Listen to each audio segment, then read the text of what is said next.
Welcome to a special Autogefühl episode with the Volkswagen Touareg III off-road, because we wanted to find out how off-road capable is the car still. You know, it has the emphasis on road driving being a luxury SUV now, but what's left of the off-road character? We will talk about that, compare also off-road versus road driving in this very review, also tell you something about the previous generation, how that one changed then. Also, of course, the exterior and interior overview and a lot of different landscape and driving experience for you here today on your #1 resource for in-depth car reviews and your #1 community to discuss cars with Thomas. Full HD, full screen and full X. Let's go.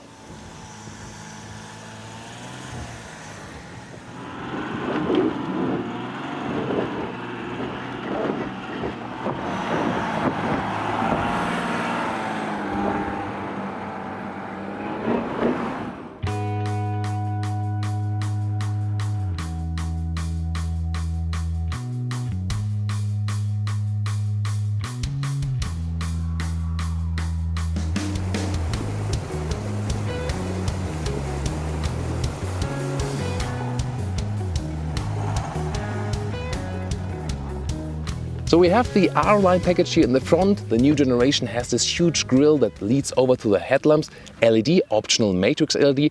The R-Line is a visual package, so we can still use it for off-roading. And now I'll give you some ground clearance and approaching angle figures, also for the other generations. This one here, the third generation, has the air suspension optional. If you go for that steel suspension, you have a maximum ground clearance then, because it remains the same at 20 centimeters.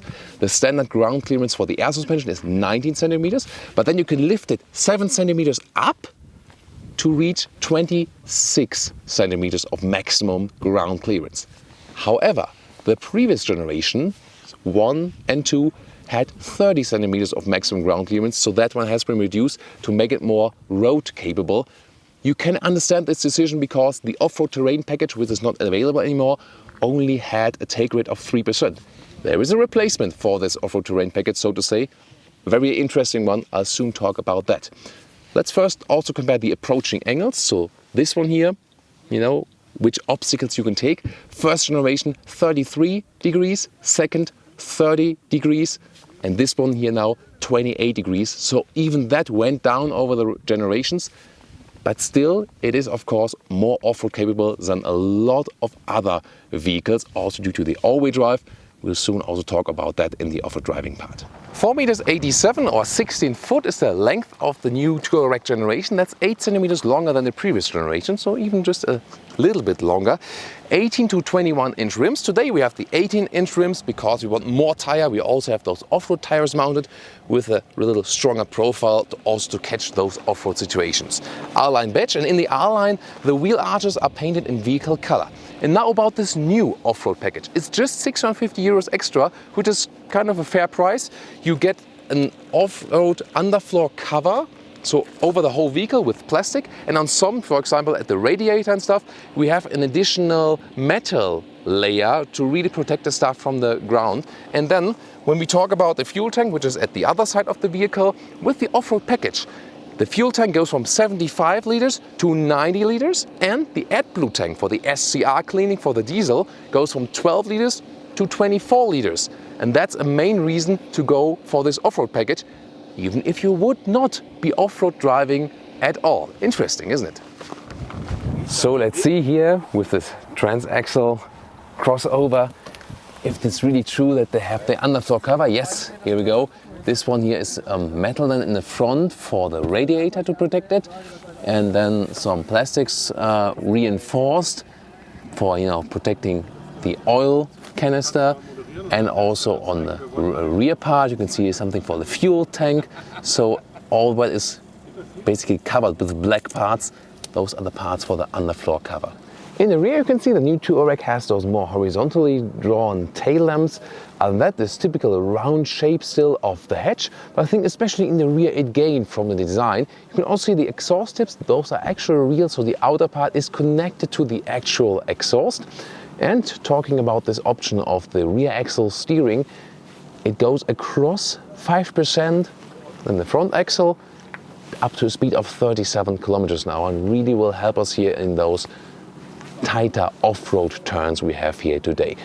We will have a lot of driving for you today, different situations. Definitely look forward to that. And just a close-up here at the tires, you can see here with a deeper profile.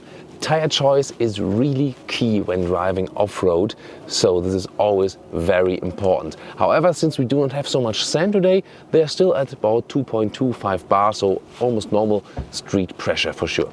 So the cooler for the engine is still running, even if it's off, because we have been really using it. Petrol-wise, there's a 3-liter V6 with 340 horsepower, 9.1 seconds to 100 kilometers or 62 miles an hour. We also expect a 2-liter engine, especially for the Chinese market, together also with the plug-in hybrid. Looking forward to that one later stage. At the moment, especially in Europe, the most common engine is the V6 TDI, 3-liter of displacement. In this case, 286 horsepower, but there's also one with 231 horsepower. And then there will also be a 4-liter V8 TDI with 421 horsepower. And what's also important, let's just talk about the towing capacity. It's still at 3.5 ton because the Touareg is often bought from people who also use a trailer. And by the way, you still might wonder, why did Volkswagen not bring the new Touareg to the Northern American market? Well, the background of that is crash safety test. It's not about that it wouldn't be safe on this or on this market. Still, because the US and the European market, they have different crash test safety mechanisms, and so you need to set up the car for both systems. And then if you think about, the cost for that, when you maybe need to change something with the chassis even or with the equipment, and Volkswagen actually at that point thought, it's too expensive and we won't sell maybe too much Touaregs of that on the market.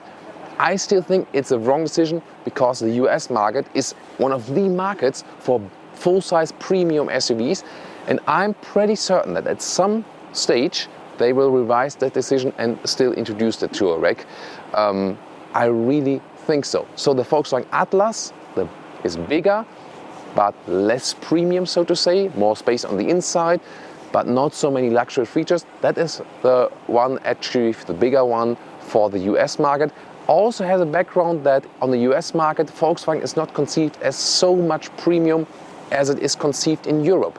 So very interesting thoughts playing a role there, but I still think it was a wrong decision, because here in Autogefühl, we have so much feedback, so many people that say, hey, I'm in the US and I would still like to upgrade the Touareg to a new generation, or would still buy that one. So many feedback inquiries than with no other vehicle. What do you think? Well, of course, you can still enjoy it here in Autogefühl, the Touareg, no matter which country you are in.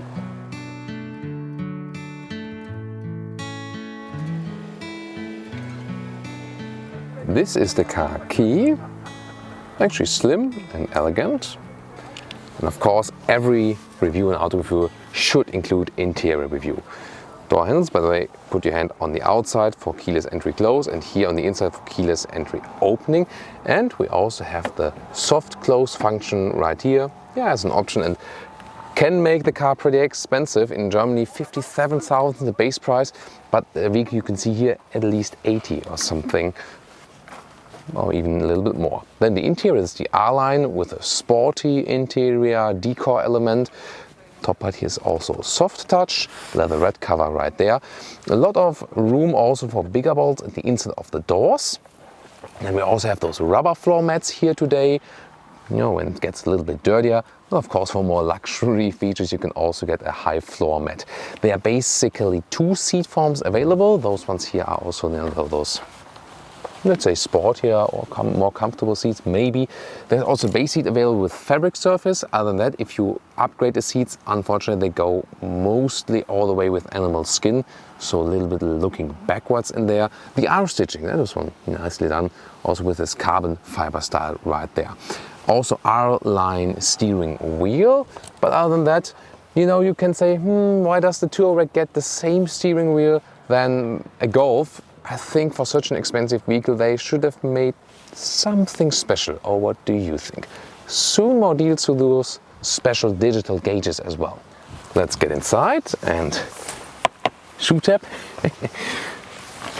Yeah, this is such a comfortable seating position. You sit upright, you have a good overview, and also a lot of room. It's not such a cockpit where, due to the new sporty design and stuff, you can't see anything anymore.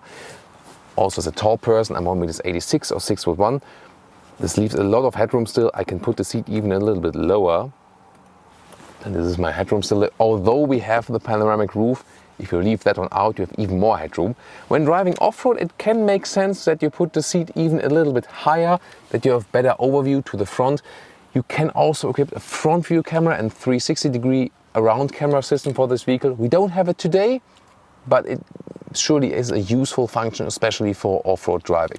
Electric seat control we have here. The steering wheel can be set manually, but it's a good and smooth function for sure. And well, those new digital cockpit layout we'll now take a closer look at. Last but not least, there's a cubby hole right here that could have been dampened, right? I think we had once a very cheap car where even this one was dampened. Can't remember what it was. Do you? That would be very interesting. But again, one of my favorite seating positions in all cars because it's so comfortable even for tall drivers. Interior overview. It looks like the front grille here, you know, the big front grille, very interesting. And plush materials on the top part together with contour stitches. It looks like it would be leatherette.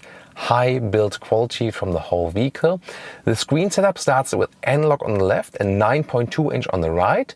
This one optional, 12-inch left, 15-inch on the right, and then you also have this screen as it would be going through all the way. Those are the special off-road gauges. See the inclination, for example. Really interesting to see. Of course, not a must-have. And you also have a rear view camera. There's also again the 360 view available, not with this very vehicle here today, but definitely helpful for off-road riding too. Then on the steering wheel on the right side here, you can control the left screen. So with clicking that through here, the different features, and then up and down to select on OK. And this one here, all touch all the way. But there's also a gesture control available. You can see here, you can use those swiping gestures. Big automatic shifting lever. I'll soon show you the off-road controls. Adaptive cup holders, and in the front here you can slide it open for the inductive smartphone charger. Here we go. Details, you can switch, for example, also those single gauges right there, and then have even some more possibilities right here. Main menu is at the lower part, but there's basically two main menus. This screen, by the way, if it's flickering, it's just then here on the camera.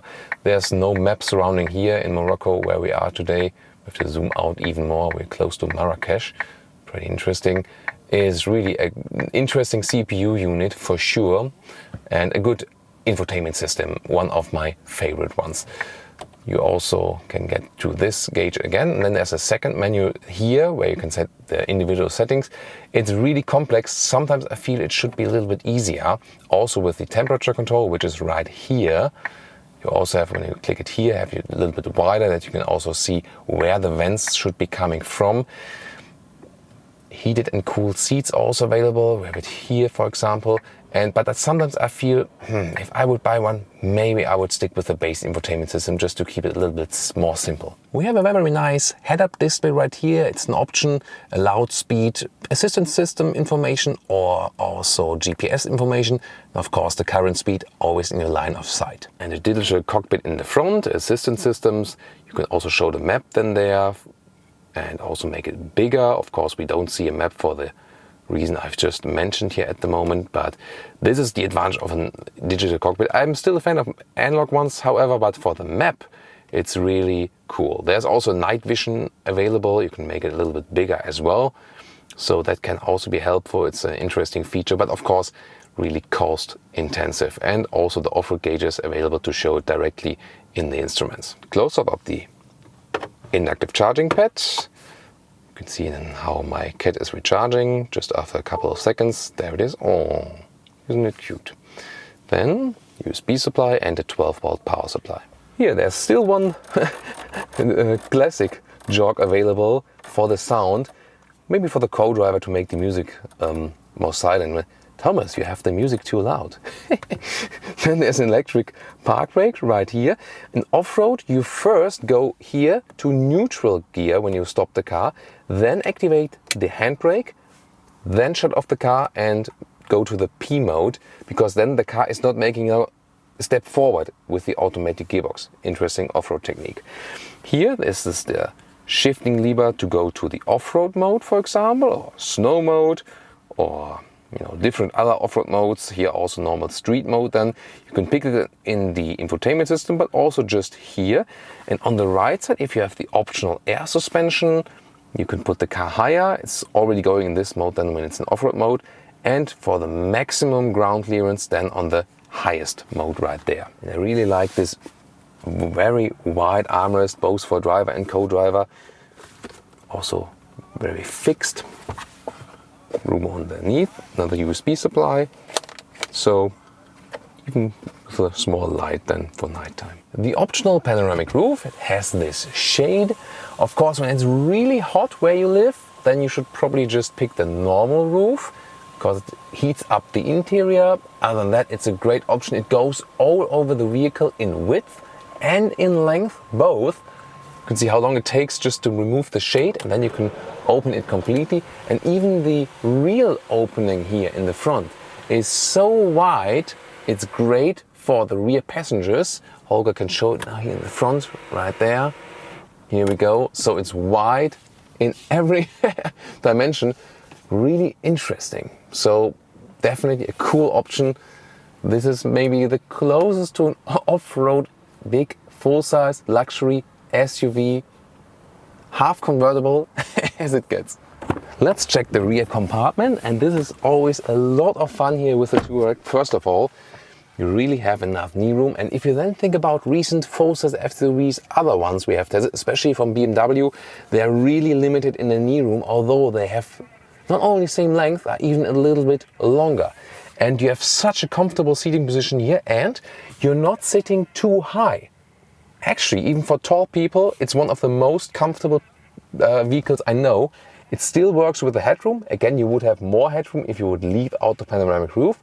You have to decide then if you drive with Michael Jordan in the back, probably would be happy if you leave out the panoramic roof. And then it's such a beautiful view here from the rear than to the front and to the sky for sure. The rear bench can be moved 16 centimeters forward and backward in a 1/3, 2/3 split. That comes very handy, so I can do that the same with that one here too. Of course, doesn't make too much sense here now. Then you can also change the angle of the seat. You can have it more in lying back position, or you can make it a little bit more upright. This would also be the same way to flip the seats here from the rear compartment. There's a handle right down there. Holger can show it to you on this side here. This is the handle you would just use to do that. Isofix on the outside of the seats. So here we go for the child seats. And even the middle seat here, well, seating wise it can be used, yes, but there's the big middle tunnel. That of course limits it a little bit. It's not too uncomfortable. I can also sit here with my knees and also headroom wise. This does work, but I sit of course higher. This vehicle is more thought out to be two-seater in the rear. You can also see how it goes down here just a little bit. That also gives you some side support on the rear bench. Again, all with pros and cons. Then you can use this armrest. Oh, there's some stuff left. We didn't put that here. I'm sorry. Live on tape. Cup holders. They're not adaptive though. Let's just hide that there again. Whoever put it there. Here there's also optional 4-zone climate unit for the rear seats, even rear seat heating. However, when we talk about the AC unit, let me tell you something. I'm in the front in general not happy with it so much with the AC, because when you have turned AC off actually, then there's hardly any air coming through when you have the AC function off. So when you're just having a normal airflow but without AC function. And the second one is, sometimes when you have the AC on, it can be very cold, although you have set a relatively high temperature. So I'm not really keen on that AC setup in general here. Here in the lower part again, there's another feature with 2 more USB ports and a real power socket and 12-volt power supply. So with a adapter there, you could add 2 more USB supplies, then for 6 USB supplies maximum. I think that should be enough then. So yeah, very flexible here in the rear, also with the manual sunshade. And again, I can just say this is one of my favorite rear compartments. The other one that's even better and also price performance wise is the one of Tiguan Allspace or Skoda Kodiaq, because they are shorter cars, have maybe the same leg, even maybe a little bit more legroom at a really lower price, and are basically as flexible. So those ones are my favorites at the moment. So let's open that rear hatch. Different, you can use the key, you can use a foot opening mechanism if you have that option, or then just the normal button right there. And we left some stuff this time here in for you. You have this shade, you can remove it manual, but it's also possible if you put it in you know, the higher way here, that it comes down and up automatically. So that's also possible. So let's show you that here. We have a tripod here today, some cabin trolley, you can see way enough room, also quite angular, and then you can easily flip the bench right here and on the other side, and then you can also load things through, but you can also split the trunk with that, so it's also possible. The seats can be put flat like this, and then they stay this way. And of course you have to go from here then to put them up again.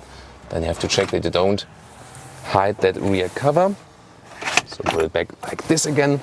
Yeah, it's always some work, but it's manageable. And also here it stays in this steep angle, then you have to go around again, press the handle, and then put them all the way back again. There's also a towing hook available. You can fold it out right here. So it takes always a few seconds if you activate that. Oh, sorry, it was the other button. So now when you look at the lower part, there it is. And again, 3.5 tons, often used here the Touareg for towing equipment. And when you have the air suspension, you can also put it to the loading mode and put the car a little bit lower, that you can easier load stuff in. So air suspension goes down then just a little bit. It's just a few centimeters, but if you have something really heavy, it can make sense. And finally, the child safety test. Usually Volkswagen vehicles are not that good. Sometimes with the Tiguan we had problems, but here, very well done. The sensor does apply the exact amount of torque. Why can't that be the same case for the Tiguan? So now the final closing. Ta-da!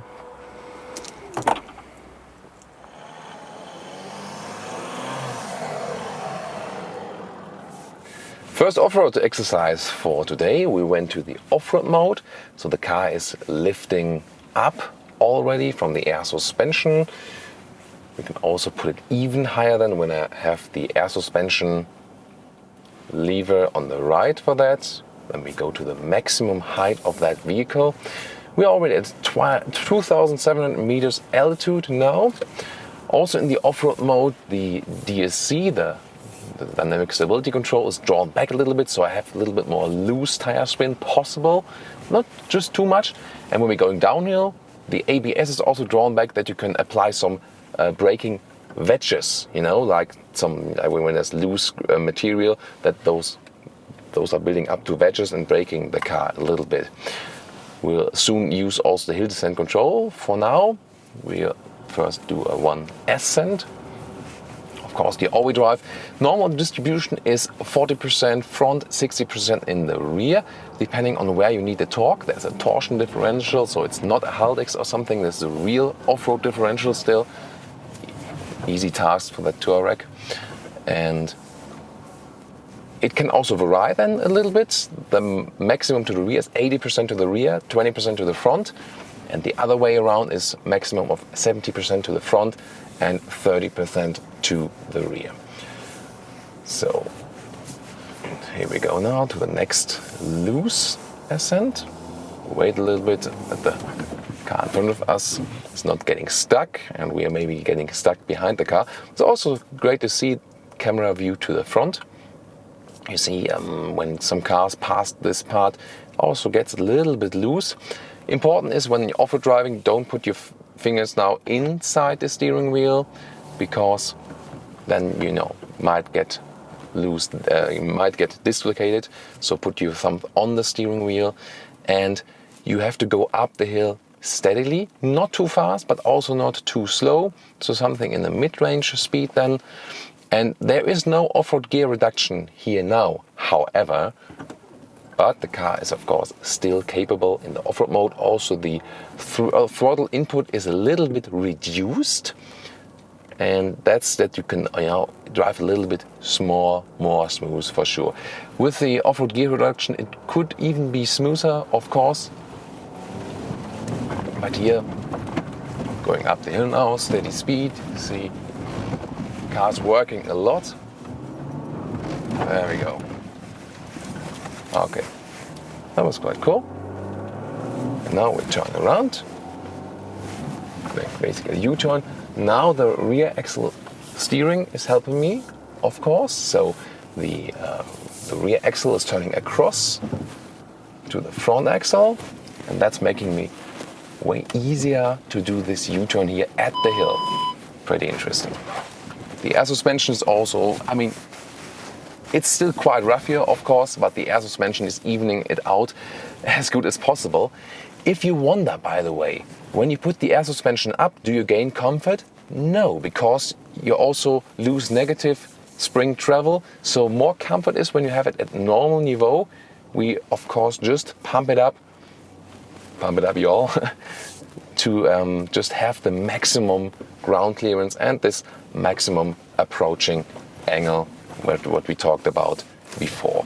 Yes, I mean it has some less ground clearance than the car before, and also a little bit less approaching angle, but still you can see it is capable and you can drive it off-road in, let's say, most situations.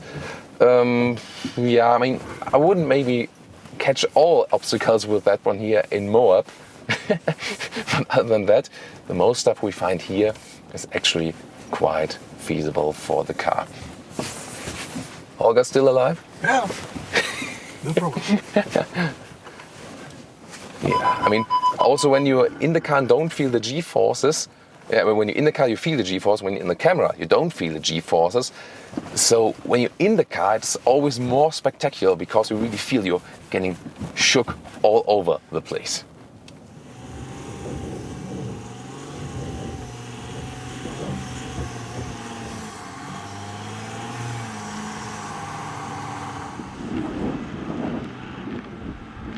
Now let's drive a little bit faster off-road, still in the off-road mode. We don't have the suspension in the highest clearance mode, so a little bit lower. That gives us more comfort, and since we don't have a big obstacle here, this is then also better to get along a little bit faster.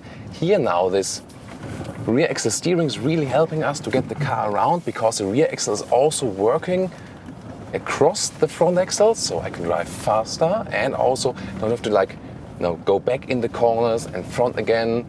So the maneuverability is really good and one of the key factors of this new generation. So this is a technology feature that helps you while off-road driving. It helps you street driving in the city, especially when parking in and out. This is really cool and also feels more agile. Here now, as the surface is a little bit loose, we also feel the stability control is drawn back just a little bit. So I can play around with the car a little bit more than I could with all the helpers on. Of course, still the front wheels are being braked by the ESC system. We could theoretically also deactivate some more of the traction control, but so the off-road mode is actually a good compromise for that then.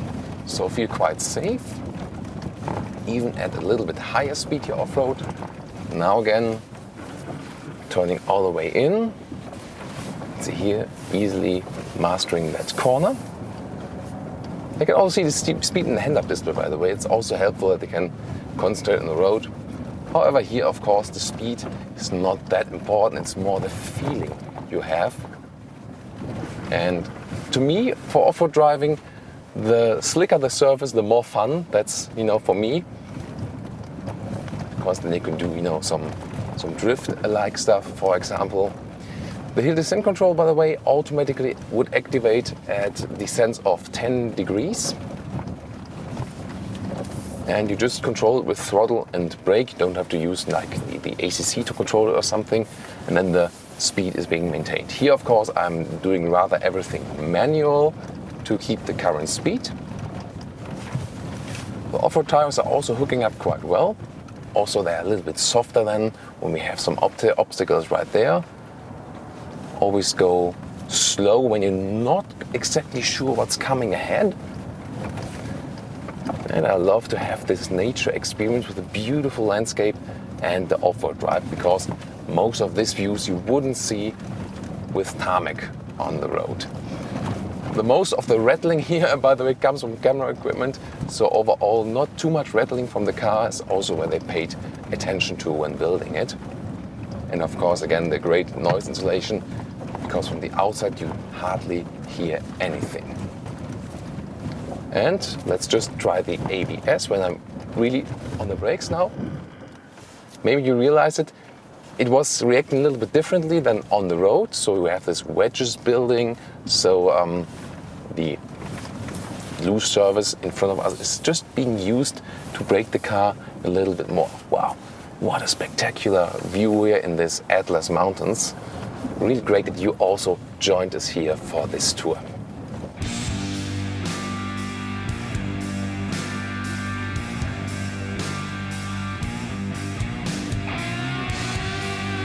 And our last off-road exercises for today, another ascent here around the corner. Again, steady speed, feel the wheels are working, some on the steering wheel. And then this is here, let's say a cross descent where also the wheels are being lifted up. And the interesting thing is really, you have to go steady, just slowly. Then one wheel is being lifted up, and it looks even more spectacular from the outside than it looks actually or feels from the inside. Not so much can happen. Then the beeping from the cameras. And interesting is also that, from the real off-road cars and say the older real off-road cars, they have those mechanical differential locks, also maybe for front and rear axle, especially rear axle. But here we don't have a mechanical differential lock for the front or for the rear. Everything is done electronically by the ABS or the ESP sensors. And so what's happening, I'll show you once more again, when one wheel is in the air, it's basically spinning completely, but then the sensors realize, oh, wait a minute, we need to brake that one, because the differential, the normal differential, always searches the way of the least resistance. And if it would just be spinning all the way, now at the moment, for example, it's spinning, and actually it would keep on spinning, and all the power would be sent to the wheel that is spinning and not to the one that is on the ground, and then you just stand still. So you need then to brake the spinning wheel in the air with the ABS and these ESP sensors, and then the differential sees, oh, I'm working against the brake here, so I need to apply some throttle to the wheel that's on the ground. And so then we can keep on driving. And those real or classic off-road vehicles, since they have the fixed differential lock, there's not a question if there's any sensor or something, because then both wheels are turning at the same time, with the disadvantage then again that you are limited when cornering, for example. Therefore, when you start cornering again, you would deactivate such a fixed differential.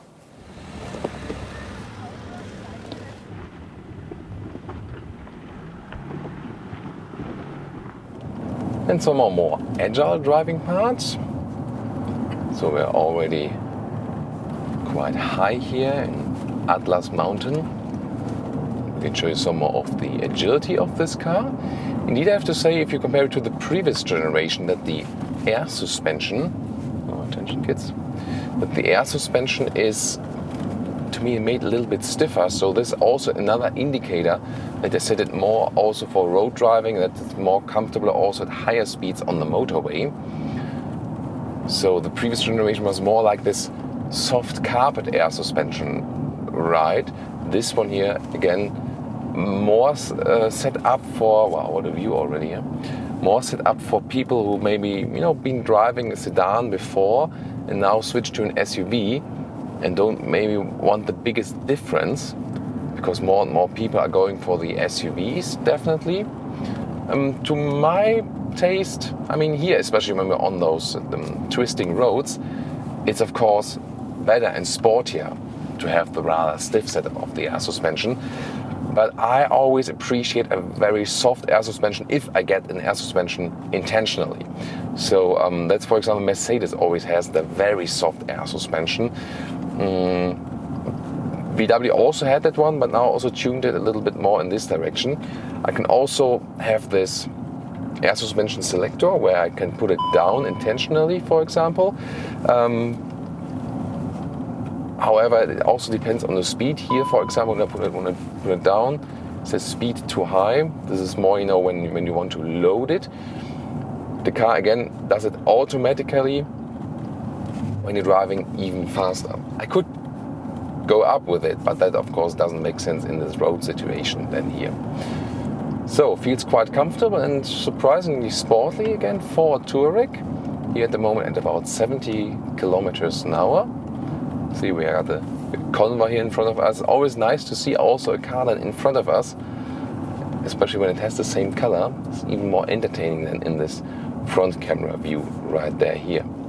Here also you can see the progression rate of the steering, so I don't have to steer that much when I'm in the corner, together with the automatic gearbox, which is doing a very good job. Keep my hands at the steering wheel all the time.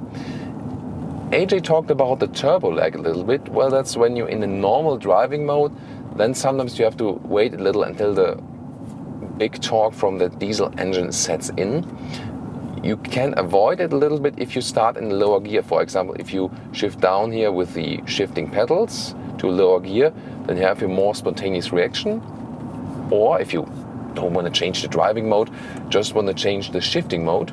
By the way, if you hold the right pedal for a couple seconds, so click and hold, and it goes back to the automatic shifting mode once again. But then again, if you take the shifting lever, just pull it backwards, then you are in this S Sport shifting mode. The driving mode does not change as you have it with the gear selector. This is, by the way, the front assist, autonomous emergency brake warning. If I would have ignored that, at some point the car would have started to brake on its own. To brake, nicht brake, not brake down, of course. So here with the S shifting mode, for example, for overtaking maneuver, I have more punch then, more spontaneous reaction, and that also reduced a potential feeling of a turbo lag. However, it's still the case, especially with the diesel here, that it takes, you know, half a second, and then you get a very, very sharp punch right there. It's very interesting. Yeah, that's what I mean, you know. So I wait, go to throttle, just a half a second, and then it sets in. So even in the sport shifting mode, that's sometimes the case.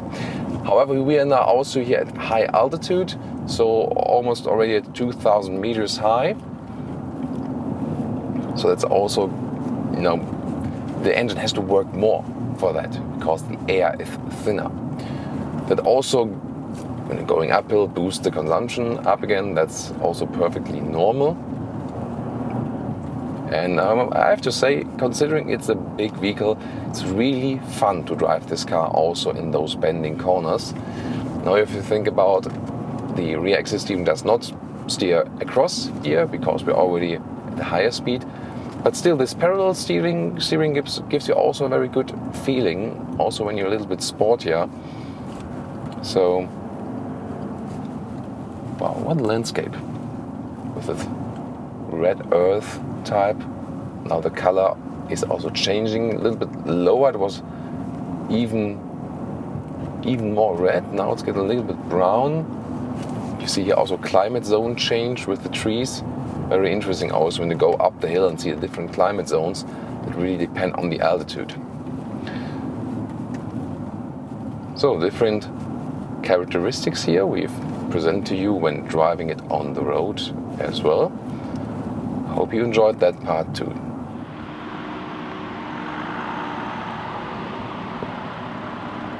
Yeah. And of course, we also want to show you some road driving in this very review. We also had an extensive one in Germany already. You should check that out later on. So I can also tell you something about the consumption here of the 3-liter V6 diesel. That is about 8 liters on 100 kilometers, so 29 mpg. Considering the size of this vehicle, that's really quite good. One main criticism point of me was that the lane assist was quite intrusive, and it's here, for example, you know, when I'm just here on this straight road, I'll steer a little bit left. Here in this case, it's actually quite okay. Sometimes we had situations where it was, you know, a little bit overreacting. We also had that with the BMW X5. That was really extreme, that we was super overreacting with that one. Here when going straight, it's actually quite okay, but when you're also following some curves, that could be, you know, that gets a little bit nervous. However, Volkswagen have also realized this problem. We talked about it yesterday evening for quite a long time, and they are now bringing a software update that it's actually a little bit smoother how the lane assist, the lane departure, active lane departure works. I think it's good that they also realized this problem. A lot of manufacturers do have problems with it because you need to find a balance between what is still quite okay to bear for the customer and what do you have to do to fulfill the regulations of the Euro NCAP crash test, because the crash test from Euro NCAP in Europe also includes a lot of those assistance systems, and when you would not have that, you would get massive deductions. And so they're actually not doing that because they are so convinced of those kinds of systems. It's rather just because of the crash test ratings. So let's see if here again, you know, when I would get off the road, that's actually quite okay. So it seems already this car has some update. I think it's a little bit better than already with the one I tested, which was one of the very early models. Very interesting. So it's good to see that there's already, you know, some development happening, and probably when the real software upgrade is being rolled out, it should actually be a little bit better. It is on by standard always. You can, however, click the left lower button at the steering wheel, and then just once okay, lane assist, and then it's actually off, so you can, you know, steer on your own. And it's always a different. I just activate it now again. When you set the cruise control, for example, then it also acts in a, you know, in a different way. This, by the way, this was a signal now that at the moment the traffic sign recognition is not working. Might be a mapping problem. Here, for example, when there's the cruise control activated, now it's also activated, and sometimes the, you know, how it reacts, it changes. With the BMW X5, for example, it was a massive difference. When we had the cruise control activated, it was working fine, but when you deactivated it, then this lane departure assist was super overreacting. Here, in this case, with this vehicle, it feels like it would actually be the same, you know. If you put the cruise control in, the ACC, or if you have it deactivated, the lane assist here seems to be reacting quite normally and actually, you know, the same. You should keep your hands on the steering wheel. I'm just doing that for demonstration purposes here, of course. So yeah, with those assistance systems, a lot of them are really super necessary, super great. The autonomous emergency brake, for example, so-called front assist at Volkswagen, one of the key features everyone should have for sure. The blind spot monitor, which is, I think not, yeah, there it is. It is equipped with this vehicle. So it's this this black, you know, the black signal right there, and so it's actually then flashing yellow when there's a car in the blind spot appearing. This is definitely crucial to have that one. And well, you know, the other optional ones on the way to autonomous car driving, some are good, some are less good. I think we're definitely in this transition phase there. So when driving on the street here, now a little bit rougher tarmac, key for the all-new Touareg is you have a very calm ride for sure, super great from the noise insulation. Yeah, at very high speeds, you know, above like 140, 150 kilometers an hour, so then it gets louder than you would be riding in a sedan, because you just have more aggression to the wind. Basically, the car is so high then. Also, if you compare it to the previous generation, the road features have been improved. We talked about that earlier, of course. Primarily, this car is being used on-road So it's actually a good decision to make it more road suitable. You still have, as we've shown you, off-road capabilities, that's for sure. But again, it is primarily now a road vehicle. Whoa, that's getting dusty now. Yeah, and the air suspension also, when it gets really rough, those are really good potholes to test here. Still giving us a decent ride. So also, when I'm doing some left and right here, for example, there's not too much shaking. This car is not equipped with the anti-tilt function. If you want even less tilting, you can also opt for this. Then the car is being kept even more steady. In the normal comfort mode, the steering is very light. To my feeling, maybe a little bit too light. However, then when you apply it a little bit, you feel that there's enough progression in the steering wheel ratio that you don't have to steer too much. We have this very upright seating position, one of the most comfortable cars out there because of the high seating position, those wide, voluminous seats, and also for taller people, good ride for a longer motorway run, for example. Did a couple of those already when I had it for a longer period of time. It was really cool. So at the moment I'm also in the normal road driving mode. You have different ones for that too. You can go to the sport mode, for example. Then the RPMs are turned up higher. Shifts up later and shifts down earlier again. Wow, those are really fierce bumps here in the road. But it's always good to also be able to test those stuff and not always just a very smooth one. I've also activated here the off-road cages here. Of course, when street driving, not so much is happening there, but still always quite fun to take a look at it. In the sport mode, the throttle input is a little bit reduced. The steering maybe changes a little, but you do not feel that much of that. It's more about throttle input and the shifting, that is definitely changing. Also have to be careful here with those small motorcycle riders. That sure looked like pure two-stroke with even leaded fuel. And air suspension-wise, we leave it here at the normal niveau. Talked about the off-road niveaus, the higher ones earlier. And when you drive really fast on the road, then it first goes down 2.5 centimeters from the standard niveau. And when you drive really, really super fast, the maximum is going down at 3.5 centimeters to increase the stability of the car once again. As we talked about earlier, since this car is also equipped with the rear axle steering, when you're driving slowly, you can feel it. The threshold is 37 kilometers an hour.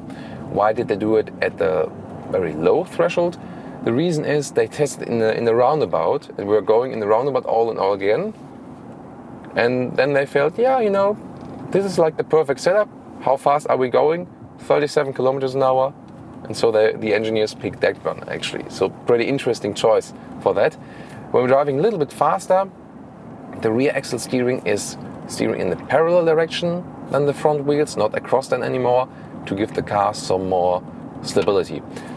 At one point I was also wondering if that rear axle system, the rear axle steering system, also reduces tire use. But I talked about it with some engineers and they said it's more or less the same, because I was imagining when you're steering with it, then you have maybe like less friction in the tires. But then again, you have some turning mechanisms as well. So they told me they couldn't really see that there would be less tire use for that. But it's surely always interesting to also think about those aspects of driving here. This 3-liter V6 diesel, by the way, is very suitable for the car. Also has the SCR injection, that the NOx emissions are being reduced. The petrol engine, of course, will have quite high consumption, so in this case, for such a big car, the diesel does make sense. Looking forward to driving the hybrid version at a later stage that is not out yet. And you have really very good power here. For example, in the sport mode. Let's see if we can. I think that way you can still see the speed. So I just dropped back to like 60 kilometers an hour, and let's go to the sport mode, and then I'll accelerate. So 100, 120. So that was 60 to 120 kilometers an hour. And now when driving with an increased speed, then I feel that again that the lane assist is making the steering a little bit nervous. So you cannot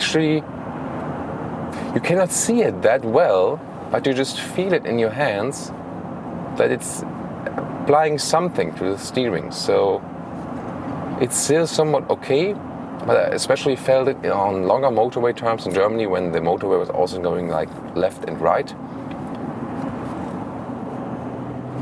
Or here, for example, when you're overtaking or something. I mean, it's always hard that the car is really knowing what you intend to do. So it's really interesting. So the road before that was quite similar, and there was no problem at all. And here now again it makes the steering nervous. So I'll turn it off for now, and then we hope for that real software update. And of course, when we drive the car, then again we'll keep you updated. You should then also ask your Volkswagen dealer if you're already owning one of the new Touaregs, like, when can I get this update for the lane assist? Please give it to me, or please give me a date when I can come to see the dealers or something. What is at the moment plan is that when the next service is being done, that they are then also applying the software update. That's what was the latest status. So definitely always good information we also deliver here for the already customers of the vehicle.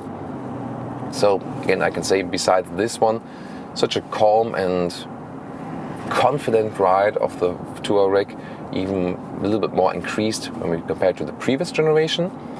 However, I also have to say that the previous generation was already a great car, and I also enjoyed that drive too. Biggest difference for me, technology-wise, is definitely rear axle steering.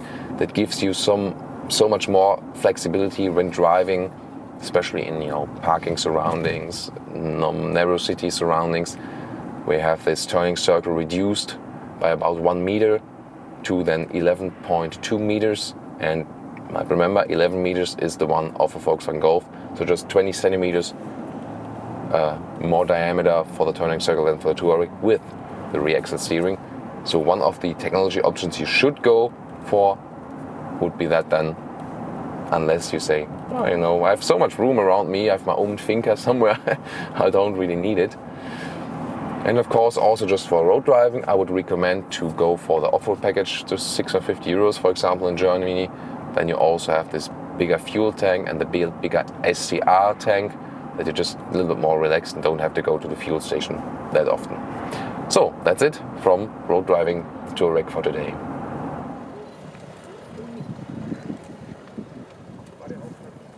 And now our conclusion today with the Volkswagen Touareg III with some more off-road fun for you here today. I hope you really enjoyed it together with me and Holger behind the camera. Exterior-wise, the new generation is more luxurious, more elegant for sure, especially the rear changes. That is really pleasing to me. You have lost some of the off-road capabilities somewhat throughout the generations. Yes, a little bit less ground clearance, a little bit less approaching angle. Yes, some want to use it. The majority surely does not want to use it. And there will be some who say, I want to have the off-road gear reduction still and a little bit higher approaching angles. Yes. From corporation, I can still understand the standpoint that they focus on the road use to make that one a little bit sportier and more comfortable for sure. I think we also showed that this car is still off-road capable, even if you lose some centimeters. And this one would probably be the most off-road capable vehicle here for today, isn't it? Then the interior, really cool, a great design. You have a lot of room, especially on the rear bench. Infotainment wise, maybe it could be even clever to save some money, go for the little bit simpler infotainment system, because it can be a little bit overwhelming. That might be something. Driving wise, it's a good agile car. Although it's big, especially with this rear axle steering, that is also the main technology highlight that also helps you when off-road driving. So we experience that today in those off-road berms. The car feels still quite good off-road, The air suspension is more shifted to a little bit stiffer setup to give you more road stability. Again, from a whole corporation perspective and the whole customer perspective, I can still understand that. So it is not primarily an off-roader, but still it is still capable of a lot. And if you really want the true off-road stuff, I mean, then maybe you get a Suzuki Jimny or a Mercedes G-Class or a Jeep Wrangler or something. But I think the car still represents a good mix.